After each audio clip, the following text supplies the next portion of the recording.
memang belum siap, ditanya, apa alasanmu? Saya belum punya kerjaan. Enggak penting, kita cari bersama-sama. Sampai Anda mengalah, merendah seperti itu, kalau tidak mau, ketahuilah sebetulnya dia tidak ingin mengabadikan cinta. Sebetulnya dia hanya cinta sesaat. Jangan Anda mau dibohongi. Disitulah pikiran cerdas. Anda menuju, kalau sekarang bang, ya akhi, selama ini kita telah melanggar pada Allah. Yuk sekarang kita tutup, kita harus istighfar, minta ampun kepada Allah yang banyak. Sekarang kita mendiskusikan obrolan cinta kita adalah menuju kepada cinta yang halal bagaimana. Maksudnya apa? Kita menuju pernikahan dan sebagainya. Kalau dia menyambut selesai. Tapi kalau tidak, Anda harus paham dan cerdas penundaan itu.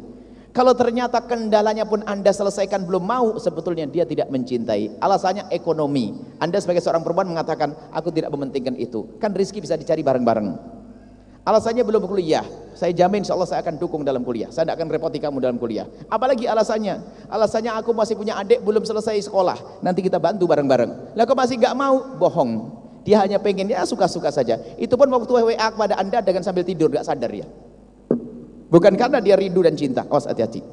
Nah ini, kalau ini, maka di saat diajak menuju mengabadikan ini sudah kebaca orang itu serius atau tidak.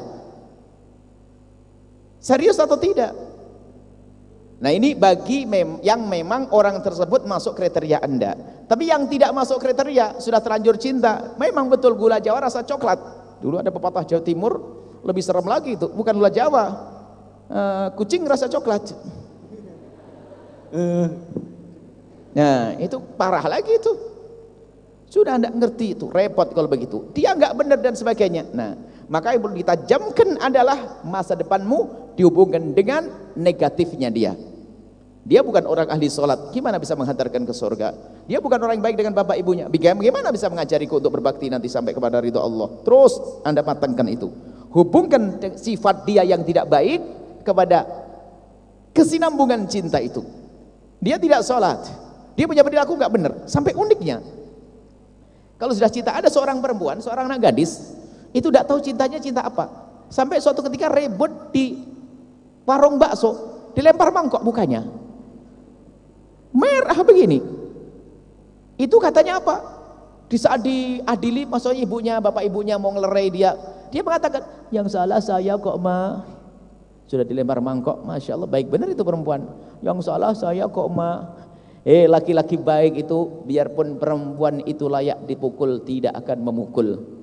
Laki-laki baik, hei anak perempuanku, biarpun engkau layak dilempar mangkok, tidak akan melempar mangkok kepadamu. Jangan menjadi perempuan yang layak dilempar mangkok ya, hati-hati. Jadilah perempuan yang baik. Nah, ini ada model seperti itu. Dan banyak orang mencintai betul-betul gila, buta. Gak pakai kriteria. Nah, sekarang gunakan akalmu demi kesinambungan ini. Kalau memang dia ternyata, ini yang kedua, gak masuk kriteria, maka ketahuilah tidak mungkin kita itu bisa meninggalkan begitu saja, kecuali Anda sekarang berpikir positif. Gak mungkin langsung Anda tinggalkan, karena apa? Anda punya nurani hati yang nggak bisa dilepas begitu saja. Maka sekarang Anda berpikir untuk berpindah ke lain hati selain dia. Anda berpikir tentang laki-laki soleh, dan Anda bayangkan tentang laki-laki soleh yang baik dan sebagainya, dan pastikan Anda melangkah ke sana. Anda cari orang yang soleh, yang baik, yang benar, biarpun Anda mencintai dia, terserah apa kata orang, khianat, Anda paksakan anak Anda berpikir masa depan, aduh berat, tidak apa-apa. Nanti pada akhirnya, kalau mungkin Anda diskusi dengan seorang ustadz, orang tua, sahabat, tolong Anda tidak laki-laki yang baik. Anda harus berani berkata seperti itu. Biarpun Anda sudah punya cinta, tapi orang itu nggak layak untuk dilanjutkan. Kalau tidak layak dilanjutkan, jangan dipaksain, Anda akan terjerumus. Cuman biasanya kalau sudah orang terlanjur jatuh cinta itu repot. Suatu ketika saya nasihati anak gadis, ibunya datang kepada kami dan anaknya saya nasihati. Memang laki-laki itu nggak pantas jadi pasangannya dia. Dia pacaran sampai orang tuanya pengen menjauhkan dia dari pasangannya, nggak bisa. Didatangkan kepada kami untuk dinasihati. Saya nasihati setengah jam. Saya nasihati lebih. Saya ajak bicara tentang suami yang ideal tuh begini, gini, menyayangi ini. Lalu saya tanya, jujur nak ya, nanti saya bantu apapun yang terjadi. Dengan kamu, dengan dia saya bantu. Cuman kamu harus jujur dengan saya. Apakah laki-laki itu seperti yang Buya ceritakan suami ideal itu? Apakah laki-laki itu layak untuk menjadi suami idealmu? Spontan dia geleng. Wah, ibunya senang ya luar biasa, langsung dipeluk itu anak. Setelah ibunya selesai meluk, tiba-tiba ngomong kepada kami, "Buya, tapi kan setiap orang bisa berubah kan?" Masya Allah. Nasi Allah. Sudah setengah jam saya itu ceramah, tatanya ujungnya setiap orang masih bisa berubah. Lah itulah yang repot. Karena dia tidak mencoba menggunakan akalnya. Anda orang sehat, anak-anakku kalian orang sehat. Gunakan. Jangan dipaksain.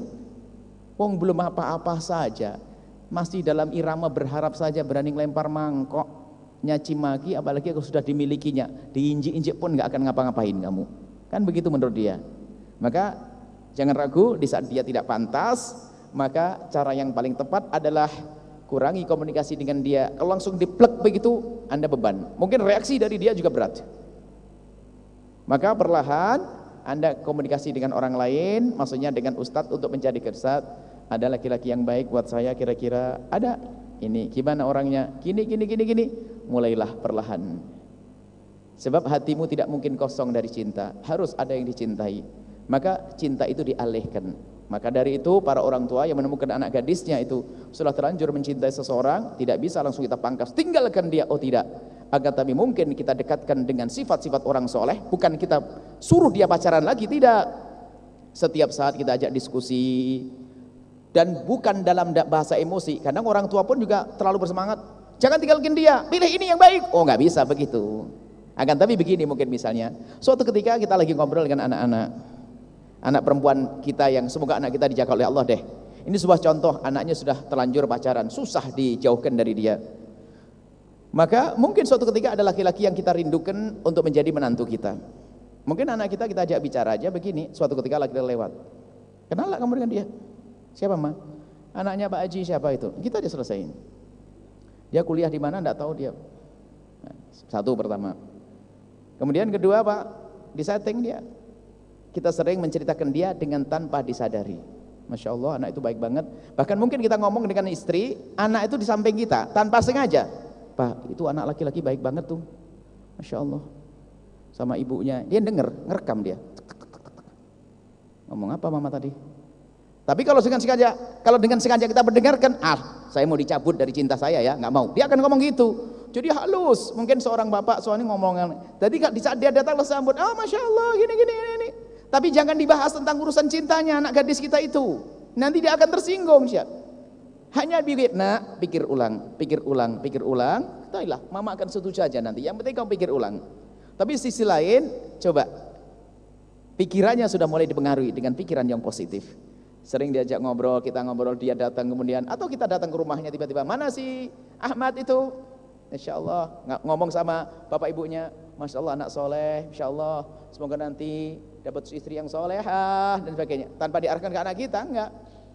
Tapi sang anak ini karena sering mendengar, itu secara otomatis nanti. Apalagi nanti sifat jelek calon pacarnya ini, jangan disebut-sebut juga, akan ditunjukkan kelebihan yang lawan daripada sifat jeleknya. Misalnya pacarnya kita ketahui aibnya adalah suka marah dan sebagainya. Masya Allah, dia anaknya penyabar ya. Anak ibu ini penyabar banget, sama ibunya sabar, telaten, enaknya, Masya Allah. Ini ibu yang bahagia nanti punya anak ini.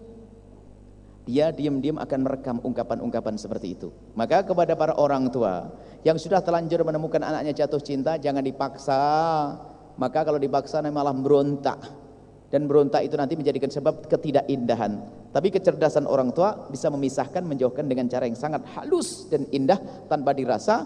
Tiba-tiba anak nanti bergeser karena cintanya akan kebaca oleh dia sendiri. Bahwasanya cinta itu sudah nggak benar dia. Masa dia mukuli saya? Masa dia kejam sama saya? Masa dia tidak sholat? Nggak mungkin diabadikan. Akan runtuh itu cinta. Kenapa? Tidak dibangun di atas dasar kemuliaan. Baik, itu saja insya Allah.